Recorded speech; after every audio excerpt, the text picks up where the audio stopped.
Hi, I'm Dr. Shannon Deere. And I'm Cheryl Miller. Together, we wrote Business Doing Good, Engaging Women and Elevating Communities. It has 6 principles for businesses looking to hire women overcomers, women who have overcome challenging paths of incarceration, addiction, poverty, and engagement in the sex trade. And you can go to businessdoinggood.org to find out more information about the book, about Shannon and I, and the trainings and different types of consulting that we offer. So we're talking about our book, Business Doing Good, Engaging Women and Elevating Communities. And we provide 6 principles for businesses to hire women overcomers, which are women who have overcome incarceration, addiction, poverty, and engagement in the sex trade. And specifically, one of the things that we often hear from nonprofit organizations and from businesses is that they're not sure that a woman overcoming a challenging past is ready to be in the workforce or even to receive job skills training or anything like that. So, what are your thoughts on that? Well, I understand where they're coming from, because there is a significant risk. If you've been in a crack addiction or heroin addiction for 20 years, 6 months later, are you really capable of making those kinds of significant strides? And so I understand completely where it comes from. It's almost illogical that would be the way that it is. But we found out that that's not necessarily the case. And the way that we structured the program that we had, we realized the earlier we allowed women into leadership opportunities, the better off it was going to be for them. So they could be, 2 or 3 weeks out of prison, or 2 or 3 weeks out of rehab, and be doing some kind of leadership within the organization.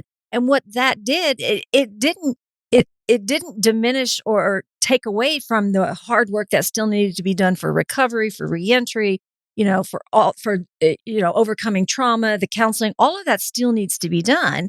And so it can be going on this track over here. But when we began to tap into the women's assets, when we began to help them translate their skills in a productive way, and when we began to see them have immediate leadership opportunities, what we realized was they had these aha moments within the first several weeks, and they were like, wow, I could actually do this. I could actually do more than I was capable of. One of the principles is experiential learning.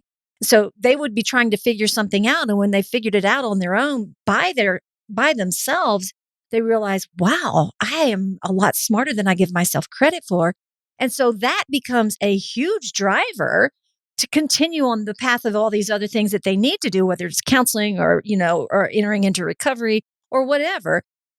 But having that motivation really changes everything. We came up with this concept. I call it the continuum of transformation, because we knew it was working, and we knew we were seeing women make dramatic changes, but we were trying to figure out, what exactly are we looking at here? How do we articulate what we're seeing? Because if we can repeat it and explain it, then we can share it with other people, because we knew it was working. And so we came up with this idea of this continuum of transformation where, people's lives kind of spin out of control and they hit that rock bottom, and that place is that place of chaos or crisis. And so that's kind of where the women who came to us would start out. And when you're in that place, there really is that moment of, okay, what am I even supposed to do here? Because my world is just completely upside down. But it doesn't stay that way for very long. If you implement the right kind of programming, and you put, structure in place and rules in place and order in place, it can kind of give them footing to move to the next phase, which is more of a survival mode. We're not that far removed from the crisis. We're not where we want to be yet, but there's a little bit more happening. And then from that survival mode, you really begin to look at, okay, what are the next steps? And have the women exploring, what are the next steps? What are the things that I want to do? What am I capable of? And that can happen within the first 2 or 3 weeks of entering into a program. And so when you start seeing that very shortly, it really becomes the driver to move towards the next phase, which is stability.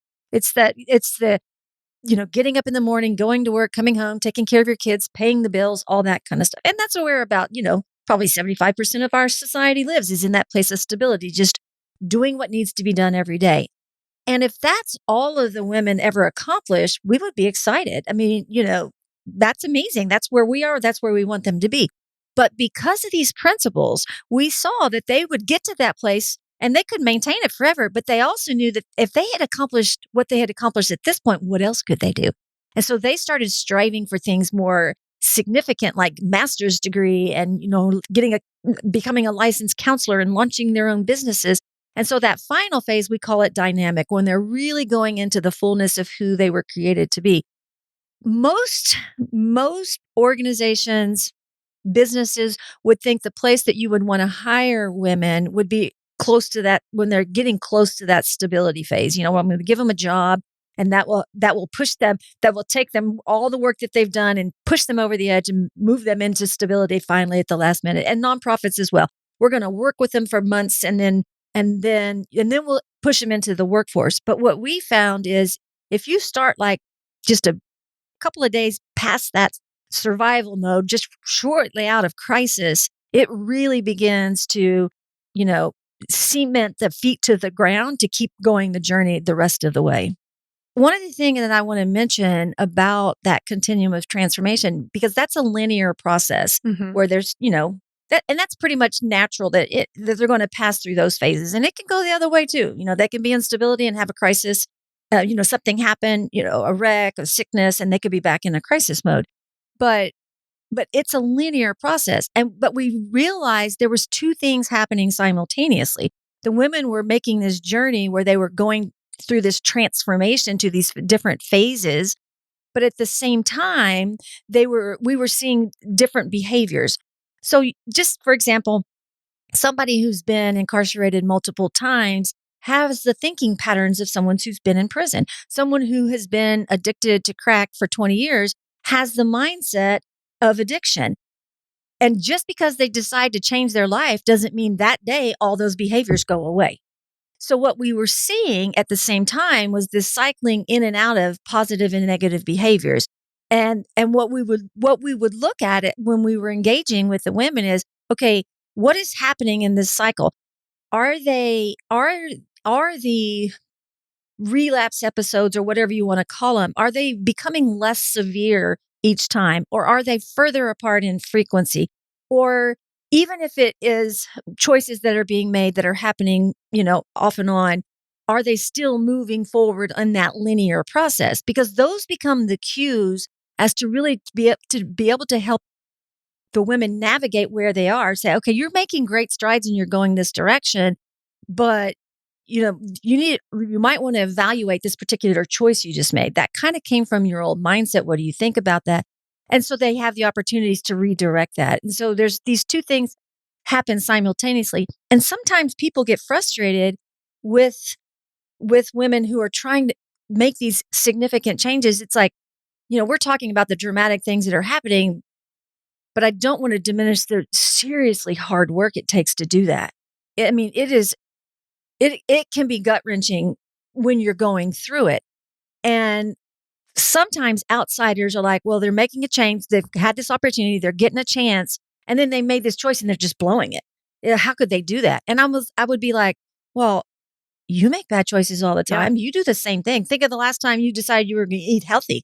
How many times did you just stick with it and you never relapsed and went back and had that donut?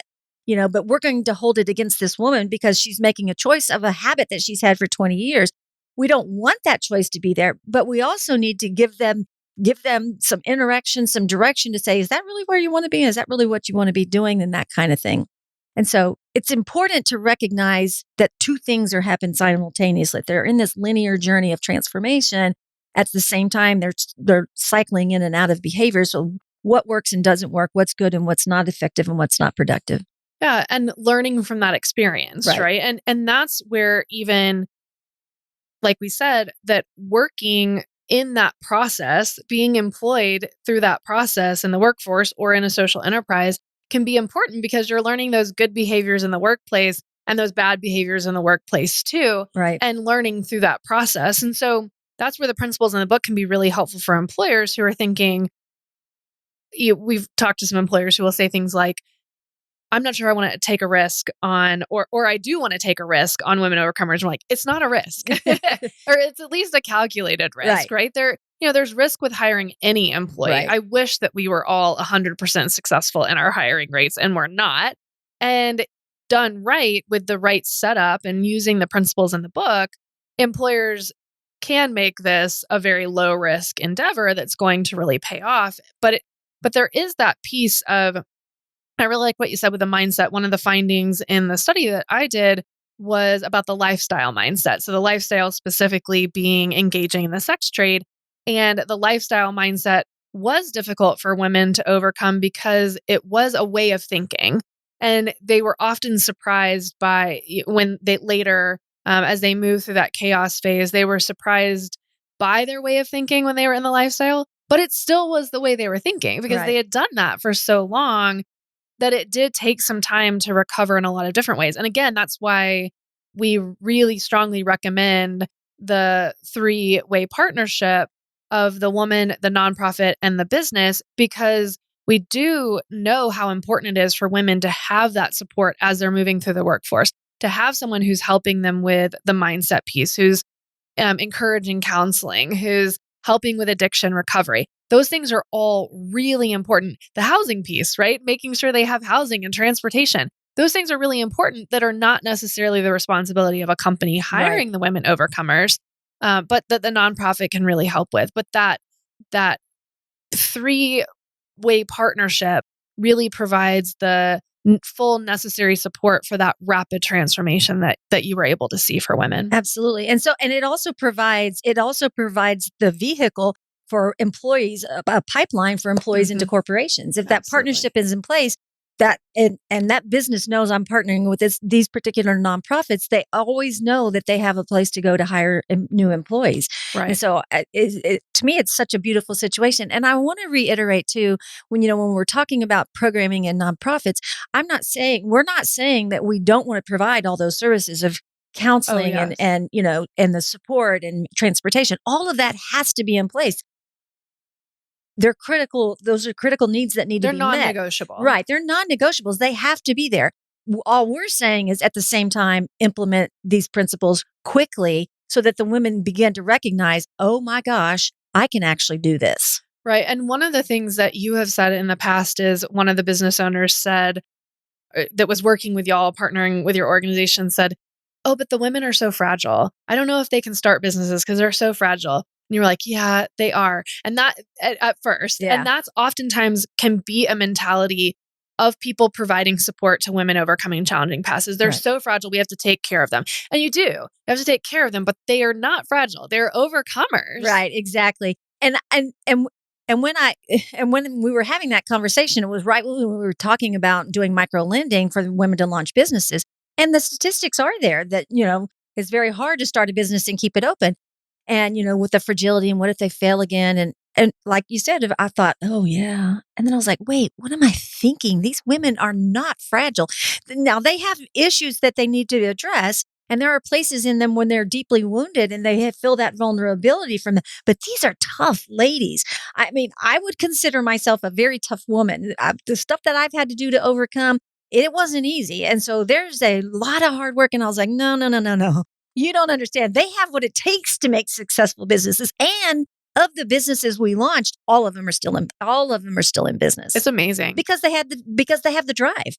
I mean, Yeah. if you can walk 5 miles across town in the middle of the summer to buy some dope, you have the skills that it takes to make your business successful. You're going to do whatever it takes to make your business successful. And they have. And it's remarkable. And they're the strongest women that I've ever met. Yeah, me too. Thank you so much for watching Business Doing Good, Engaging Women and Elevating Communities with Dr. Shannon Deere and Cheryl Miller. If you'd like to order the book or get in touch with Shannon and Cheryl about training, speaking, or consulting services, search businessdoinggood.org. You can also find it in the description.